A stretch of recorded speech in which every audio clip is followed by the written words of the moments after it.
Okay, traders, great job making it this far.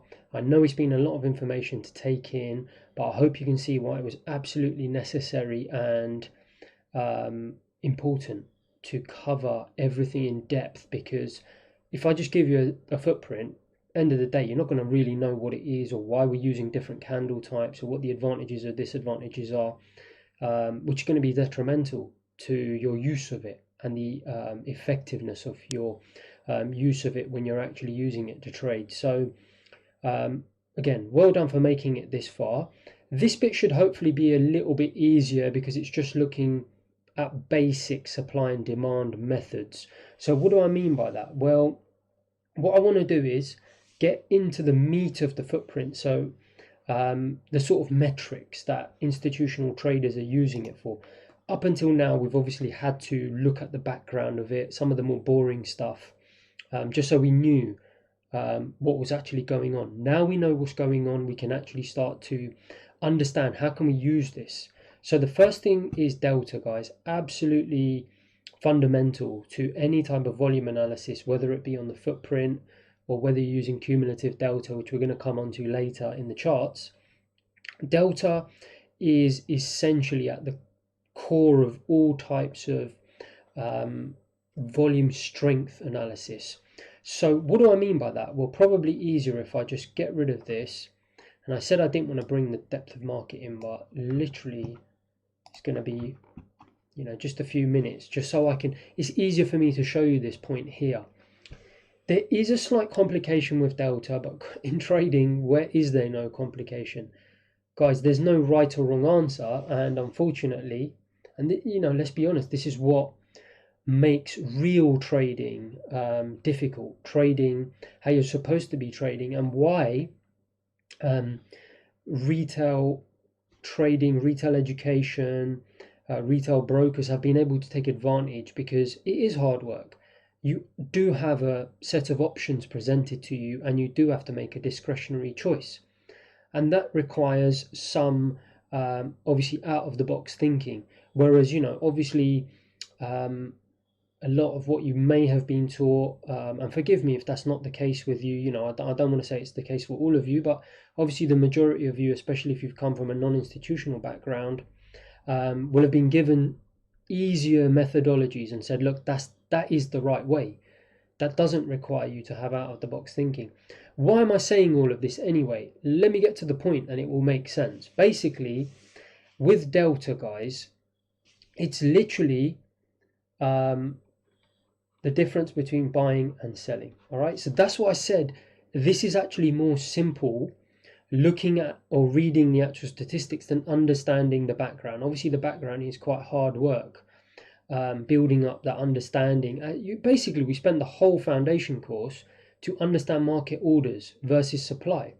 That was difficult work. Now that you've got that and you've put the hard work in, interpreting it, it's not easy by any means, but it's easier. So as I said, it's simply just buying minus selling, right? So if you've had 10 people buy the bananas, as the example we gave in the foundation course, obviously I didn't use 10, but whatever. Let's say 10 people bought boxes of bananas at $11 and 2 people sold them. The buyers are stronger, right? Simple, guys, at that price point. So that's all delta is measuring. But the reason I gave the whole spiel at the start about, you know, you're going to have to learn, not only here, but throughout your trading career, to make decisions that aren't necessarily written in stone. So I can't tell you this is the right or wrong answer, is because there's 2 different measurements of delta that institutions are using. So that's why I brought the depth of market. Would you agree, when the depth of market is printing, it's printing here on the offer and it's printing here on the bid, right, guys? So that's where imbalances come in. Traditionally, imbalances have actually been measured this way, where you've got this number here and then this number. So it would be 10 minus 2 equals 8. Okay, that is how through time all imbalances have been measured. Why is that? Because it's easier to reference one price. Because if you did 4 minus 2, right, guys, the problem is you've suddenly got two prices. It makes comparison cumbersome where it doesn't need to be. So it's always been this way. Now, what's happened in recent times as volume analysis has become more popular is a lot of people have said, hang on, and I think, you know, with some merit behind it, is hang on a minute. So let me just delete this. Are we not printing the bid and offer diagonally? So as you get more into this, you'll see there's a setting in all volume analysis tools, not only in Sierra, in every chart in the world, on institutional platforms, where it'll give you an option. Do you want to do, so forget about supply, but I'll just show you that it is basically diagonal, isn't it? If you want to buy, you have to buy at 98. If you want to sell, you have to buy at, sell at 97. So can you see it's diagonal? So you have a choice to make now on the platform. It gives you the options, as I said, in trading, real trading. Unfortunately, guys, there is no black and white. There's a lot of grey, and you just have to decide what logically makes sense to you. Obviously, I'm going to tell you what makes sense to me, and I'm going to give you very good logical reasons. But, you know, you have to make a decision what you think works for you. That's not going to happen overnight. Obviously, as you go on and trade throughout your career, you'll get a feel for what works for you. But I don't think you necessarily need to complicate it. So, like I said, again, to repeat the point, would you agree the bid and offer is diagonal? So here, 4 people have bought at the same time that 2 people have sold 90. So what I mean at the same time is obviously the bid and offer. We're at 98 and 97. But like I said, traditionally what people have done is said, well, hang on, okay, the current bid offer is 97, 98. So technically, that is the latest buying and selling, imbalance or balance, i.e. 4 people versus 2 people. But hang on, 97 has 10 contracts that traded on the buy side when the bid offer was 96, 97. So I hope that makes sense, because do you remember at some stage, for this to have printed 10, guys, you should know this now, market orders, from 10 market orders to have printed there would have been what? Supply here. I'm just going to make up a number. Say it was 20. At some stage there was a number there was nothing here. So it would have been diagonal like this, right? So again, like I said, what traditionally institutions have always done is rather than doing it diagonally, which is the, sorry, just getting my pen ready here, 4 minus 2, they've always said, well, we don't care that it's diagonal. Technically, okay, the bid offer is diagonal. We're just going to take it at the same price level. Okay, so yeah, technically, you could argue that it should be 4 minus 2, but actually, when we're trading at a certain price, you could also argue, hang on, I'm more interested in a particular price level. So what I've come to the conclusion is that there's no right or wrong answer. To me, certain things make more sense. So we're now going to get rid of the depth of market. I'm going to go straight to the footprint. So this is actually a live depth of market. I've disconnected it because otherwise it'd be moving up and down. I won't be able to show you this example, right? So let me just move that to the side and bring up the footprint. So here's the footprint, guys. Now I can actually zoom into this because I know some of you are on smartphones, and I'm going to try and make this a bit easier for you. Get rid of that. So I hope you understand why I showed you on the depth of market, because here it's not as obvious. Where what? Bid offer trades diagonally. So let's just, doesn't matter what candle we take, let's take this one. Okay. Would you agree that's the bid and offer typically? Here as well, typically that's the bid and offer, right? And we could say that for any of these, right? That's the bid and offer. That's the bid and offer, guys. Okay. Now, like I said, you could either argue for it sideways, because it's also buying versus it's buying versus selling, or you could argue diagonally. So you need to make a decision. So what I've found, and this is from talking to institutional traders who are very successful that I know of, and also through my own research, I've just found that what the majority of people do, and I think it makes sense to me, is they've kind of found a happy medium where they've said, okay, so what we're going to do is we're going to continue to use for the main delta calculation what's traditionally been done. Because what will happen is, the reason I think that makes sense is because, so let me first show you the delta calculation. Do you remember I said it's just buys minus sells? So have a look at this column here. Guys, that's the delta. Okay, very simple. What did I say? Buying minus selling. So do you remember that's the buying side, right? Market orders. That's the selling, market orders. Just do one minus the other, guys. Look, 3 minus 0 is 3.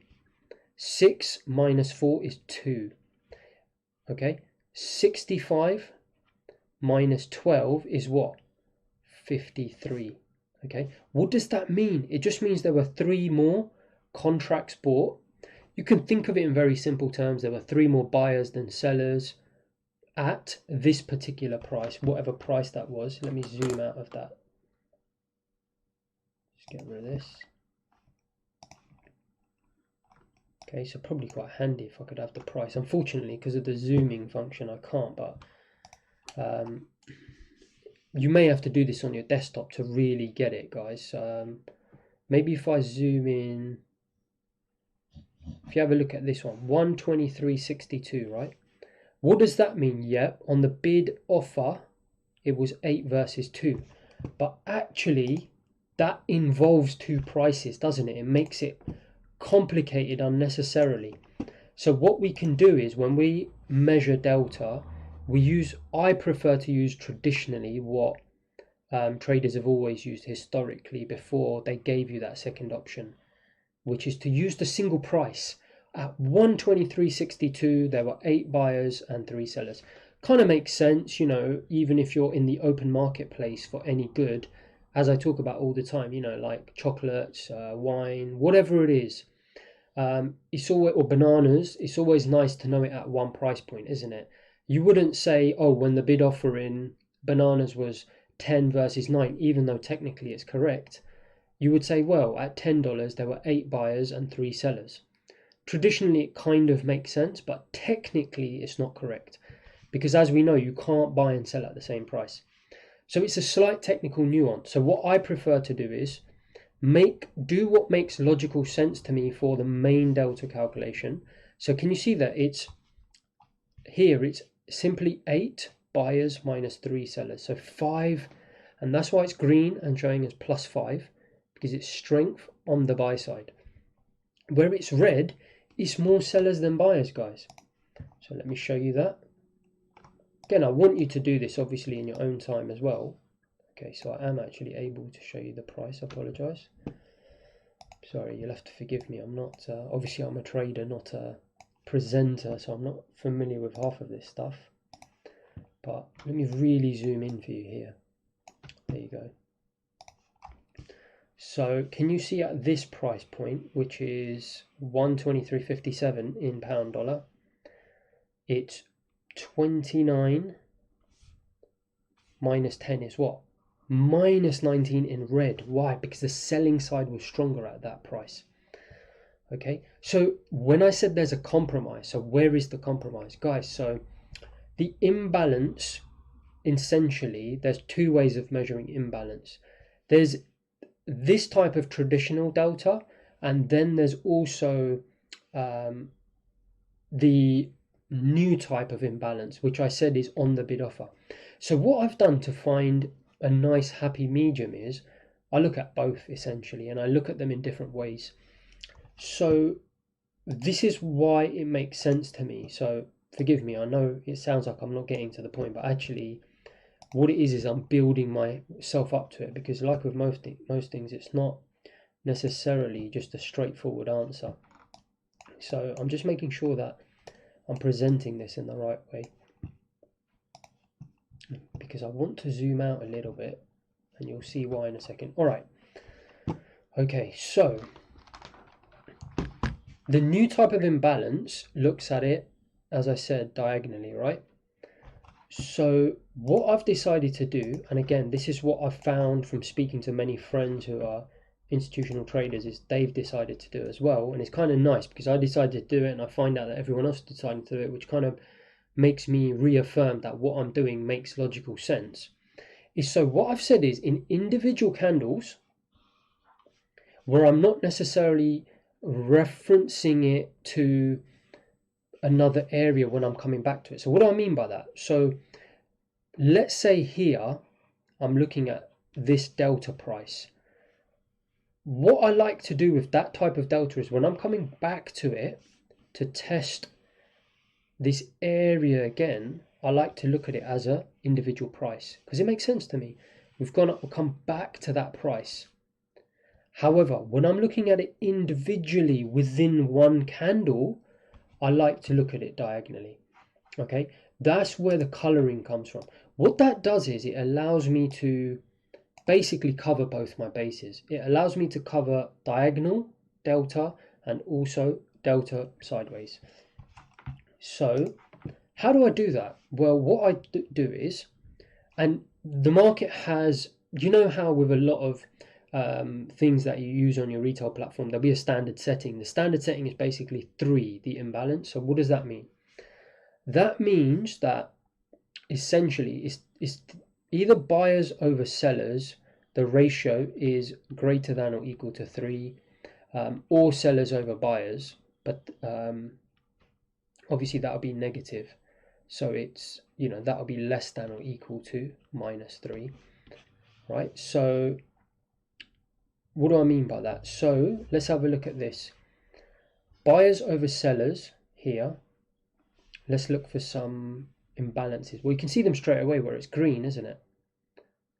Can you see that 65 is green? What that is doing is it's saying 65 over 21. What is that? 3. Okay. So does that meet my criteria? Yes, it does. Okay. Color the buyers green because the buyers are stronger there by a ratio of more than 3 to the sellers. Hope that makes sense. Again, guys, you know what? Like I said, if none of this is making sense to you, more than happy to do supplementary videos as a group because there's going to be plenty of you guys that may be in the same boat. If things don't make sense to you, don't get worried and think, oh, I'm never going to get this. Guys, contact me. Let me know it's not making sense, NV. And, happy to do some group sessions where we can just solidify a lot of this learning. But I'm going to continue at this pace now. So that's buying. Let's do one more example. Again, do this for yourself. Everywhere it's green and not green, do the ratio and you'll see that it's 3. Here, can you see 5 over 1? What's 5 divided by 1? 5. There's 5 times more buyers, right? Is that greater than or equal to 3? Yes, it is. So that turned green. Okay, let's look at these two, 81 over 46. Is that ratio greater than 3? No, it isn't. It's less, isn't it? So it didn't color that green. However, was 81 minus 39? 42. So the delta there, it still shows me the delta, and I can compare it to every price level delta here. Then what I've also done, which is quite nice, is I've got these bars which show me the strength of delta relative to the rest of the bar. Okay. So here you've got delta at each price level, right? So again, guys, do this for yourself. Get up a footprint and just do it on a calculator or whatever. Just do each one. 3 minus 0, yep, 3. 6 minus 4, yep, 2. 65 minus 12, yep, 53. 9 minus 21, minus 12. It's red. Sellers were stronger. 21 minus 9, minus 8. Okay, so at every price level you've got a delta. Then what I've done is, this is why I say, guys, you won't find a better footprint than the one that I've built for you. I've custom built this because for me, it makes so much sense when I'm, if I nip away for 10 minutes, I come back straight away. Can you see? Oh, buyers were strong there. Buyers were strong there at that price level. I've done it so the bars are stronger where the delta is stronger relative to the rest of the bar. Because 42 and 53, would you agree, in this bar are the strongest deltas? So coming back to, I know I'm mixing and matching here a little bit by talking about the diagonal and the sideways, but at the end of the day is just looking at the ratio of buyers and sellers. So let's look at some negative deltas, because we did the diagonal positive ones. Okay, so let's look at this. So that, would you agree, 19 sellers and 5 buyers? Is 19 over 5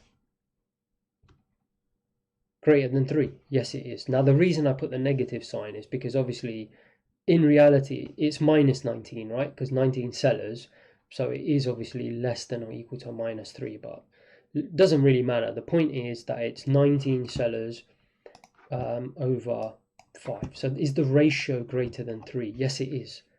Okay, anything above 15 sellers in this instance would have been greater than or equal to 3. So can you see it goes red? Automatically, I've built this so it does it for you. You can change the ratios, play around with it. In your career, you may find something different works for you. I've just stuck with the industry standard 3. I've tried different ones, and at the end of the day, I've just find they kind of even themselves out. As long as you're consistent, then you're okay. So let's just quickly recap, and I think that's really it for Delta, guys. Like I said, it's much more simple than a lot of the stuff we've been looking at. We're essentially looking at buyers versus sellers, who's stronger at each price level. And again, just to reiterate, I like to look at this, and you'll see later when we actually do footprint examples. Here, because what it is, I like to just look at these at a glance. Can you see it nicely? It sticks out. There. So it kind of gives me a rough idea of whereas in the individual candle, these imbalances can be a little bit all over the place. So what by looking at it this way and then highlighting the delta bars, when we come back to it, I just find it easy to compare individual price levels. To me, that makes sense when you're coming back to levels to test and then take off from. Okay, now why would we come back to test, and how would we get in, and what would we do? We'll get onto that later.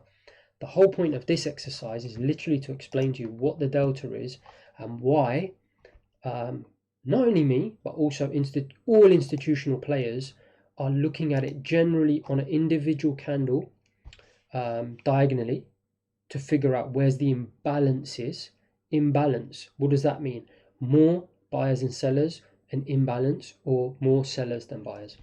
So again, don't forget, guys, it's easily highlighted for you, and you should be visible to you as well, right? So in an individual candle, I'm looking at it both ways, and it's actually quite nice to combine them, because on the individual candle especially, if I just zoom out and we just have a look at these again, individual candle is, I'm just trying to think of one candle, because there's so many candles here. I'm thinking the best way not to confuse matters, where we've got a mix of buyers and sellers, so that will give you a good example.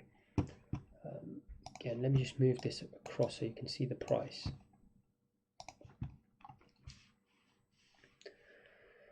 Okay, so you see there aren't that many good examples. This is a good one. Okay, so here you go. So can you see here, selling imbalance, selling imbalance. At the tail end, we had imbalances, 10 more sellers than buyers, 4 to 1. Think of it in ratio terms as well as absolute terms.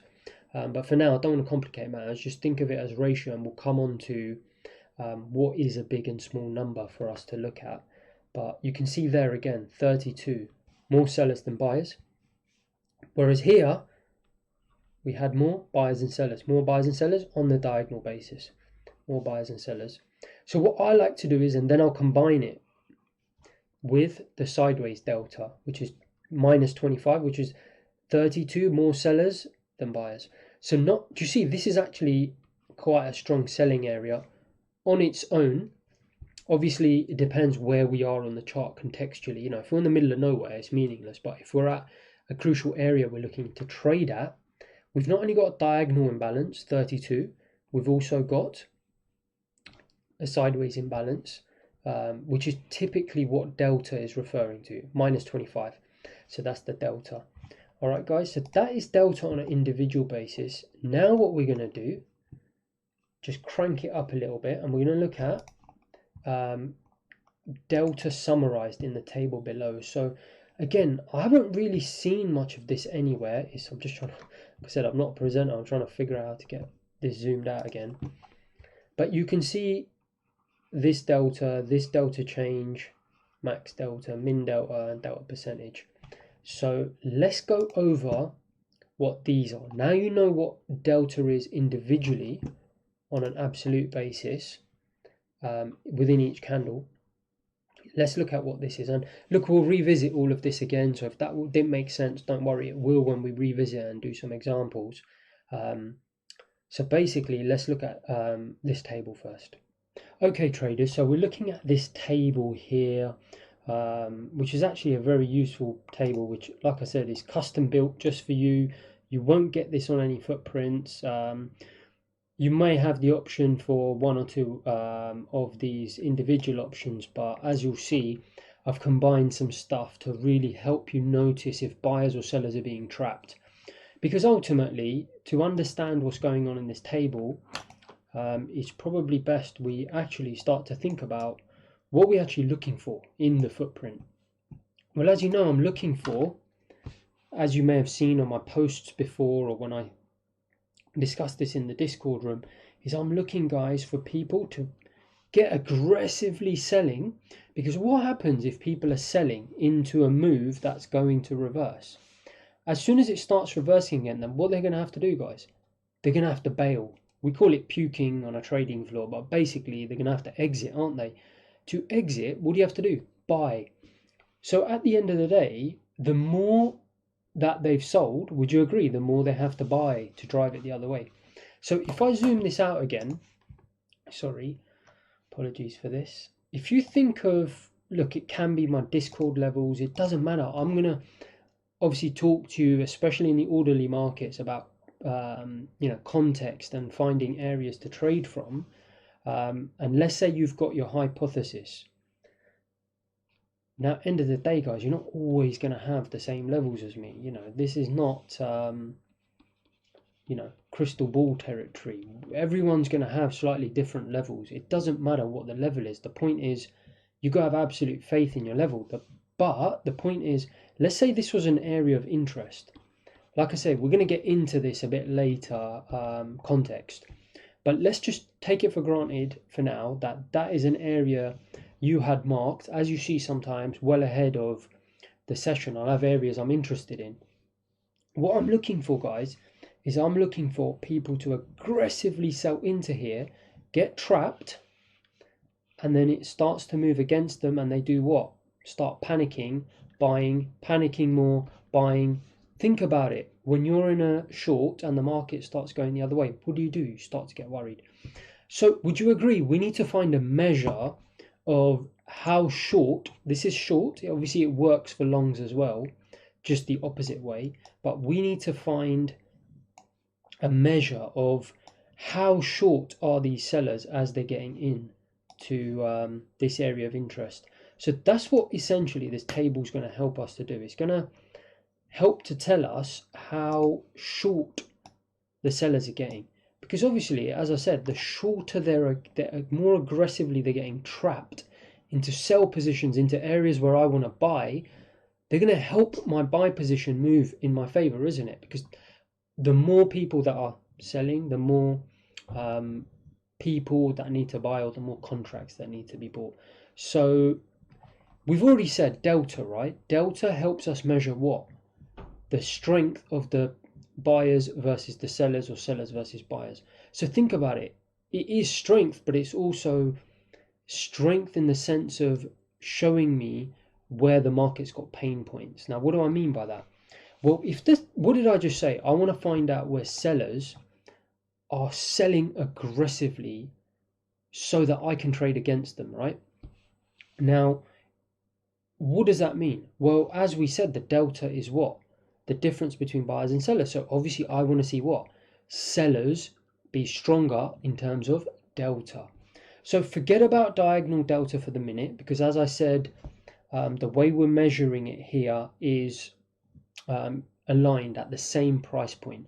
Really doesn't matter, guys, which one you do. I don't want you to get obsessed about this. I use it sideways at one price point.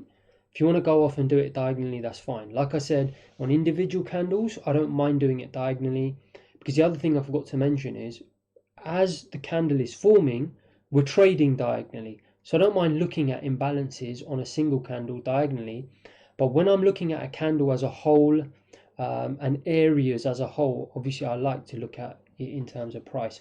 So the easiest thing for us to do anyway, we've already understood individual price points are telling us the strength of buyers and sellers.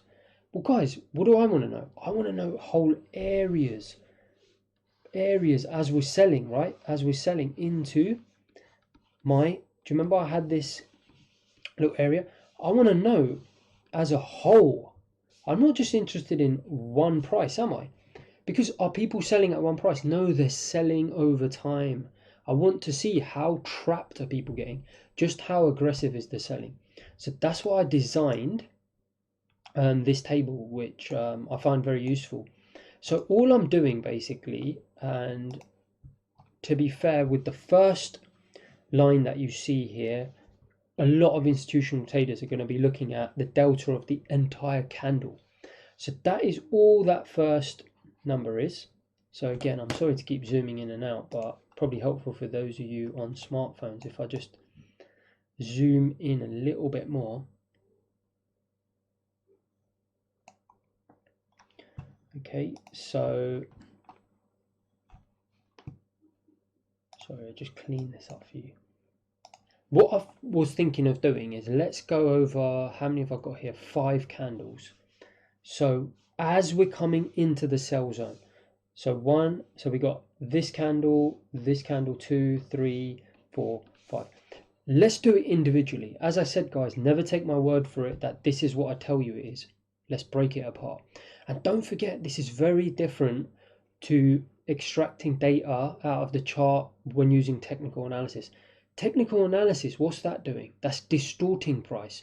You're taking averages, you're bending price and doing weird things with it that you really don't need to. You're making it more unclear. Guys, what is this? This is, as I've shown you, market orders straight up off the depth of market. I'm not manipulating the price. All I'm doing is I'm rearranging it, summing it, and boxing it into, how do I say it? Information that's easily readable. That's all I'm doing. I'm not manipulating it. So I want to prove that to you. So would you agree? This basically table, this section here, relates to this candle. So let's just go through them one by one. So as I said, the first one is simply delta, but of the whole candle. Let's prove that to ourselves. So all that's doing is it's summing. Do you remember this is the sells and this is the buys, right? Market orders. It's the sum of the sells versus. So what was delta? It was just buying minus selling. It's just a difference at one price point. All this is doing is taking the difference across the whole candle. So that's all it's doing. So all you do is you just sum all of these. Simple as that. So let's prove it to ourselves. We can either sum the differences. So 2 plus 3 is what? 5. Minus 12 is minus 7, right? Minus 4 is minus 11. Minus 4 is minus 15. What do you see there, guys? Minus 15.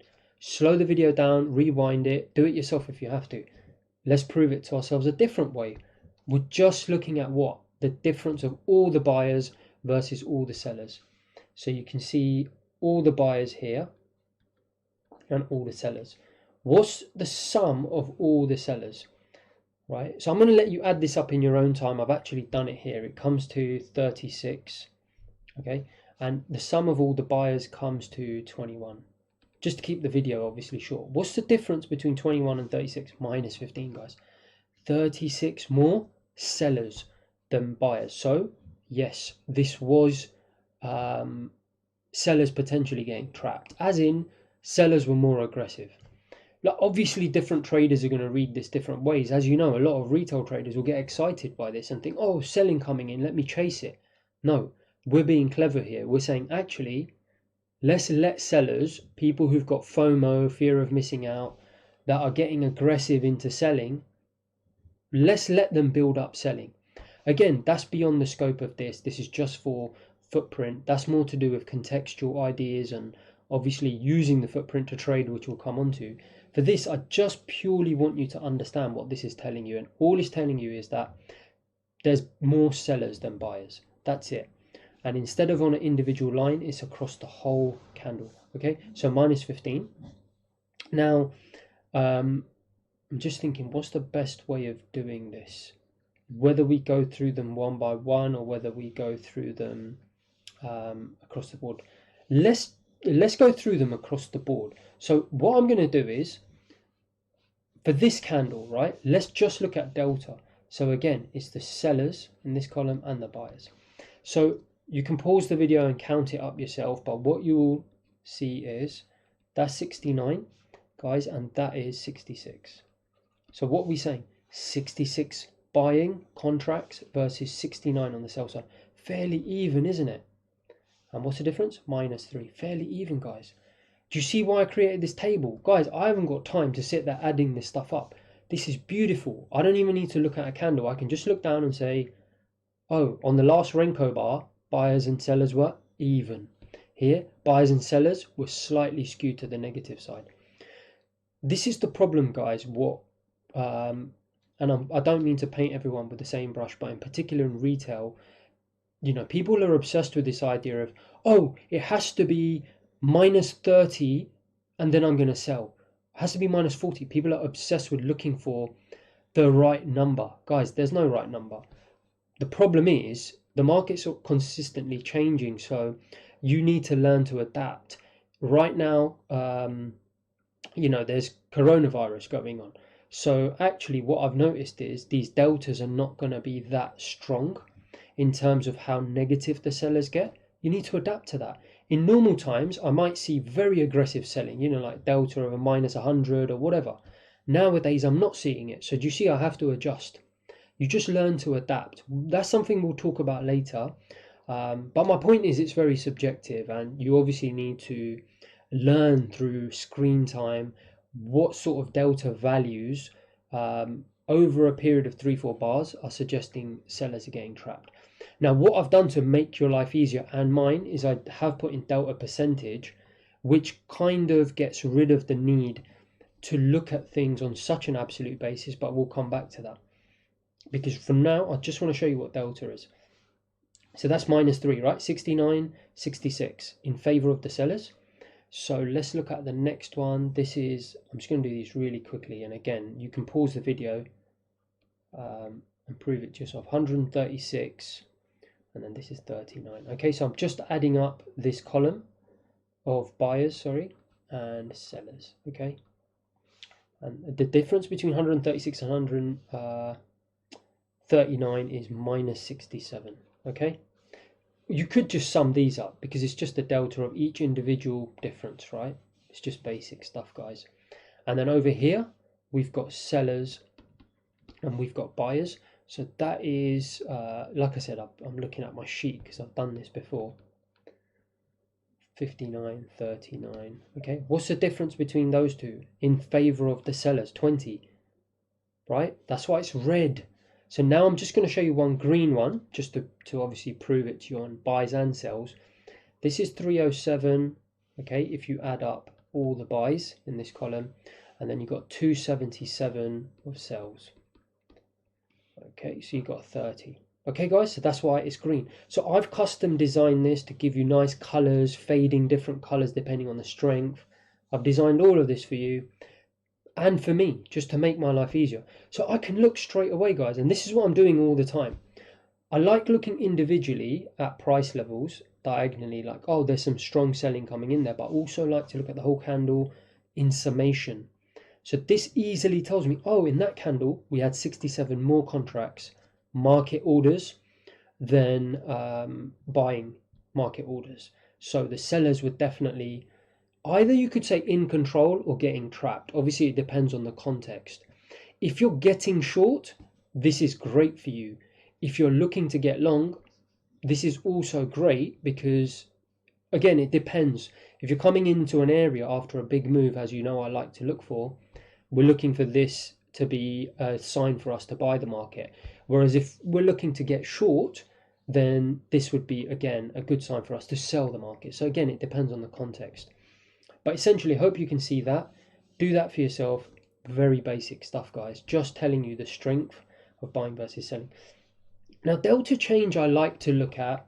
I'm not really going to get into in detail the reasons why, because unless the market's moving and I'm showing you myself using the footprint, probably isn't as powerful as me doing that. But I'll tell you essentially what it is, and you should be able to like sort of understand from what when I describe it to you what exactly it's telling you. So all the delta change is telling you guys is the difference between this delta and this delta. So on this candle, would you agree this box relates to this candle? We had minus 15. What was the last candle? Minus 15. What's the difference? 0. Now on this candle, we're at minus 3. Previous candle was minus 15. What's the difference? Plus 12. What does that mean? The buyers came back a little bit strongly. And look at the candle, guys. It's shown in the candle. It's shown in the delta change. Then what happened? We went from minus 3, guys, in this candle to minus 67. What was the change? Minus 64. Can you see? The sellers took control again. Then what happened here? We went from minus 67 to minus 20. It was slightly less negative, and that's why it's showing me. It's a warning sign. It's telling me envy. Yep, you've got the sellers strong here, but be careful because they're less strong than the previous candle. So that's all that's telling me. It's just a change, guys. And then you can see it here as well. Minus 20 in the last candle went to plus 30. So the buyers had a resurgence. So it's just telling me the delta change. Go over that a few times, especially when you're actually using footprint or just looking at footprint to understand and like sort of convince yourself that all it's doing is looking at the change between one delta and the other. Now we're going to look at max delta. And sorry, I know my head's covering these labels somewhat, so I've just gone and written this here. I took a pause. I do apologize. You may have heard my dog in the background. She's not well at the moment and she's constantly having to go out, so apologize for that. Again, I know it's not very professional, but what can you do, you know? She's getting to the end of life there. But back to the topic at hand. The positive side was when I paused it, I realized my head was covering some of these labels. So look, I've put them in here, guys, but bottom line is we've covered delta. Should make sense to you now. It's just the strength of buyers or sellers on the whole candle as a whole. Delta changes, just looking at the current candle versus the previous candle in terms of the change in its candle delta. And then what we've got is we've got this thing called max delta. Guys, I know this might seem a bit overwhelming to you, but believe me, it's like with driving or whatever. At first you're like, oh, I'm never going to get this. There's like a million things I need to look at the same time. Guys, trust me, once you looked at it a few times, you're going to realize just how easy it is at one glance to look at this versus staring at a depth of market, as I showed you in the foundation course. And you can see why I've moved away from that, because I've developed unique ways, in my opinion, of looking at things. And that's what trading is all about. It's about developing things that allow you to observe and understand and structure market opportunities in the most efficient way. And that's all this is doing, without distorting what is in front of you. So with the max delta, anyway, back to the point at hand again, max delta, all this is doing, guys, when the footprint is moving, maybe we can look at this again, but it's not complicated. All it's doing is, if you think about it, when a candle forms, right, so just bear with me here, let's look at this blank space here on this side of the blank space. So let's say a candle forms. Would you agree at first there's only one line, and it could be like 0 here, and it could be 5 market orders coming. Would you agree the delta is +5, right? Just 5 minus 0. Then what happens is another, so you know just how these candles, two prices, it prints, then it starts to become 5 0 again. Can you see +5? And I'm accumulating now. So it's +5 and 5 becomes 10. Then we carry on 0 and it's another 5, so it becomes +15. Okay, then you might have suddenly 20 sellers come in and no buyers. So would you agree? -20, but we've already got +15. So if you add those, it becomes +5. What this is just your delta, isn't it, of the whole candle. But instead of looking at an individual price level, you're adding it as the candle's forming. What's the latest? This delta as the candle's forming. So we said this was the first price. It was +5, then another 5, +10, another 5, +15. So at the moment, what you'll see in this here is you'll see 15. Then it will go -20, so 5. So you'll see 5 in the delta. How it relates to max delta, and in fact, let's, just so I can prove the point, let's do another 15 on the sell side, right? So what's 5 minus 15, would you agree, is -10. So all this is saying is what was the maximum delta at any point in that candle? Well, we, just to make it simple, we said the price started here and it just went up 1, up 1, up 1, up 1. What's the maximum delta? There it is, +15. So that's all that's telling me. In each candle, what was the highest point the positive delta reached? Then minimum delta. What's the lowest point, guys? -10. Because what may happen most likely in the next candle is this could go 10 buyers and 0 sellers, which is +10 in their favor. What's -10 plus 10? 0. Then we might get 5 0 5. So 5 versus 0 is +5. 5 plus 0 is 5, and then we might get another 5 0. I'm obviously making all these numbers up, but that's essentially what's going on here, isn't it? And you get what? +5 plus 5 is what? 10. +10 plus 5 plus 0. So where's the maximum point this ever reached before the next candle started? So this is a new candle. Well, where was it? We look for it. Oh, it was +15. So this would say the equivalent for what was the most amount of delta in the buyer's favor that was ever produced in this whole candle as it was forming? Well, it was 32. What was the lowest it ever went to? Like here, it was -10. Well, it was -40. Guys, this is, I can't tell you how crucial this information is. Because if you think, and look, I don't expect you to get it off one little, 10-minute section where I'm specifically explaining this. I get it. It's going to take time for you to understand what I'm talking about. Come back to this. Keep coming back to this whilst you're watching a footprint or you're trying to understand a footprint.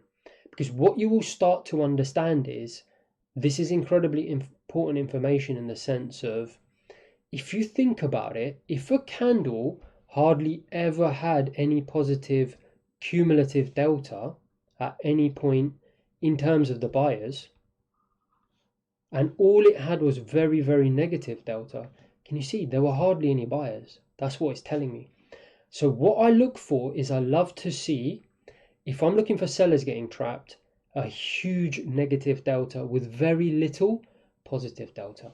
Because what does that tell me? It means that there was hardly any buying before the selling came in. And look at it, guys. Can you see the buyers? Where is there any positive delta here in this column? There isn't.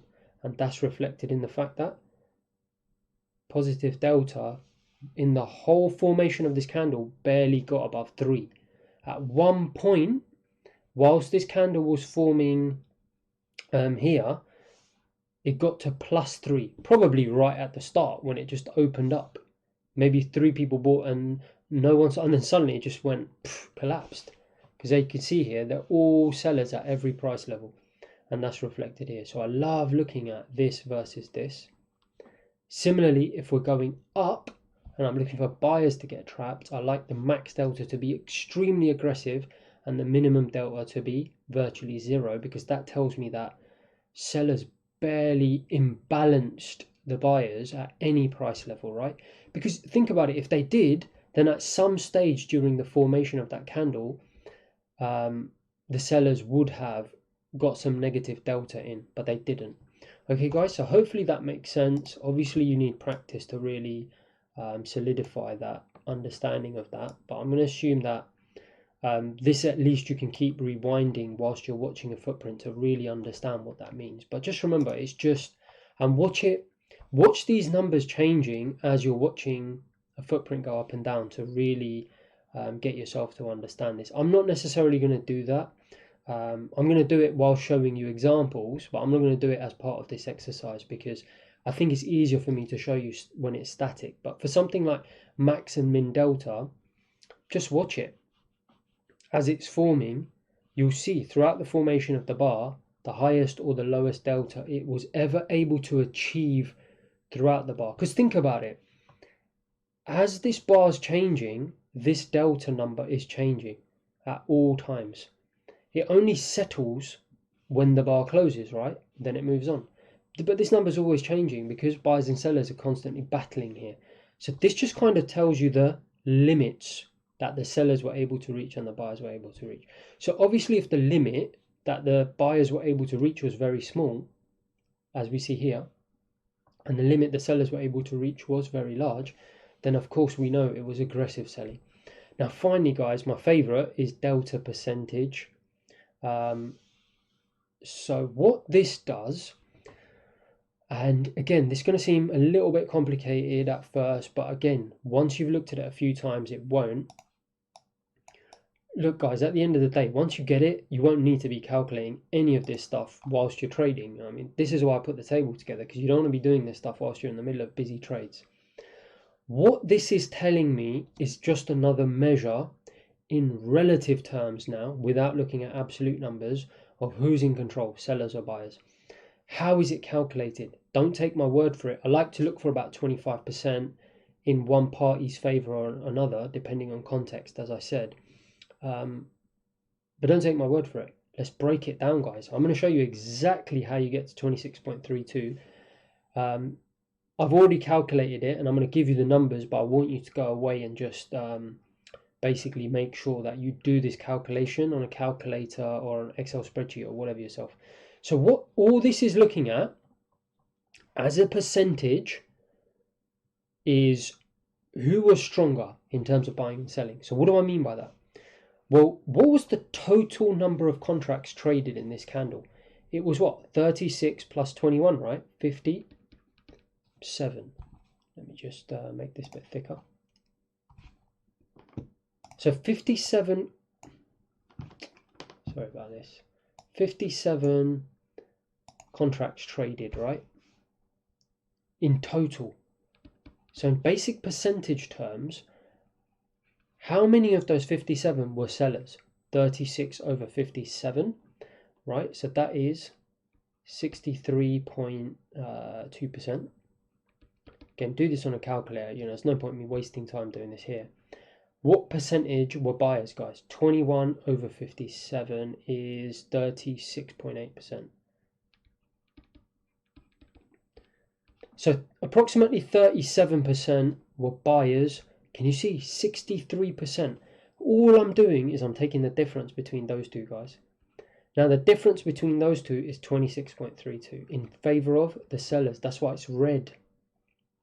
Okay, so do it yourself on a calculator. You'll see the difference is actually 26.32 when you do that calculation.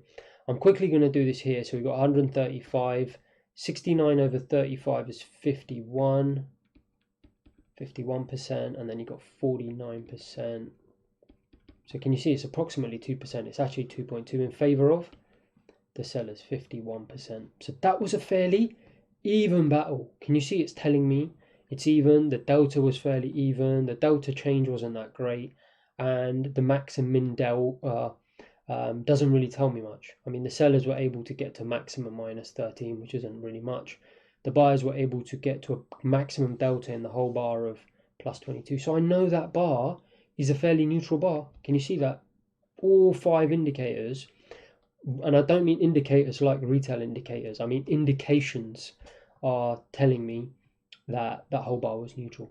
This is why I love this chart, this box, because it's kind of like I can feed off each little element. And when everything lines up, I just know sellers are trapped.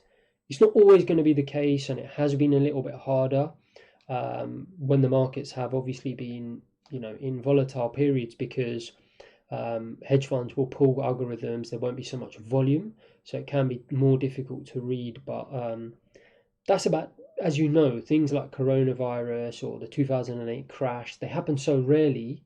Fine, you just understand when and how to actually read it in those times, i.e. you take your foot off the gas. But when times are normal, this stuff's great because there's a lot of volume in the market. So things like this where you've got volume analysis, it's really, really powerful. So anyway, so we've got 145 here. 106 over 145 is just approximately 73.1%. So sellers made up 73.1% of the total contracts traded in this bar. You can see it here anyway. Buyers were obviously a lot smaller, so that was 26.9%. So look, guys, the difference between that is 46, heavily in favor of the sellers. Do you remember we said what was the max delta? Peanuts. We already went over this. Min delta was strong. And the delta was fairly strong given the recent environment, and that's -64. Guys, big sellers coming in, getting trapped. Was it any surprise when we went back above this area? And you can see in particular where those sellers were getting trapped. Once we got above this area, guys, these sellers started bailing and the market just shot up. We'll get onto this, what I'm looking for. In terms of these type of reversing actions, but it's already giving you hints of that here, what I'm looking at basically in this table. So again, 59 plus 39 is 98.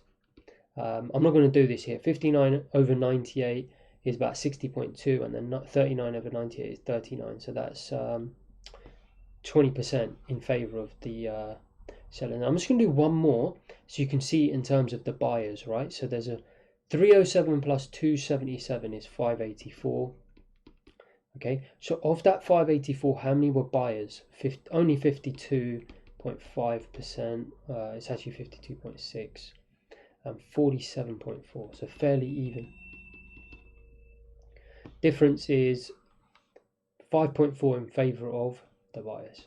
All right, guys. So you can see it's a very, very powerful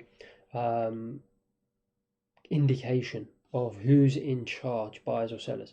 Now look here, 52% heavily of all the contracts traded, mainly it was buying. You can see that here in the individual deltas, but this is where you got to be careful, because like I said, it doesn't take into account the absolute number of contracts traded. So here, it's all well and good getting excited thinking, oh, there's a lot of buying, 52%, but guys, you've got to combine that with a bit of logic in terms of how many buyers?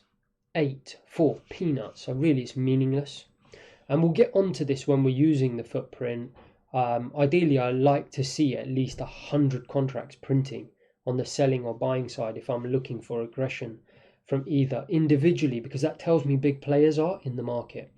Again, like I said, at this moment in time, we're in the middle of obviously coronavirus, and there aren't that many big buyers and sellers. But you could be watching this video much further down the line in a year, 2, 3 years. All this stuff's going to be very valid, and more than likely, this module is still going to be in there. And if that's the case, you're going to see much bigger size. So what I typically, all of this is going to be relevant. Everything's going to be calculated in the same way. It's not going to make any difference, except for the fact that you're going to see all the big players participating again.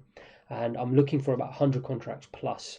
But again, that varies seasonally as well. It's not only because of coronavirus. It could be summer period. It's more quiet. Obviously, after September, everyone comes back from holiday. It gets very busy. So guys, you've got to use your judgment a little bit. but hopefully this is all going to help you. So I hope that helps you understand. We've gone through delta, delta change, max delta, min delta, delta percentage. I'm going to provide this to you. Play with it, guys. What we're going to do now is when I get an opportunity is I'm going to put together some videos, obviously, of some examples and stuff. But yeah, I just want you to be practicing, but not taking it too obsessively. I don't want you necessarily to be trading off this stuff yet, because we've still got to cover all the context. I only put this in at the start of the pro course because, like I said, I'm posting a lot of stuff on social media about it, and I think it's only fair that people get a chance to play around with it and see what I'm doing.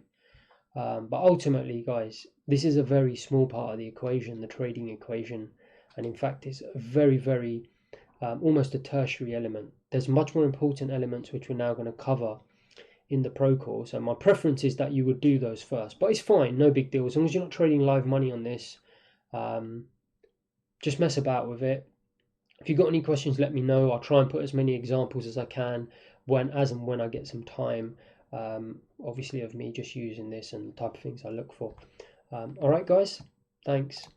All right, traders, I'm sure you're sick of the sound of my voice, but you'll be glad to know that I do go back and review everything that I'm putting out, just to make sure that the information is thorough.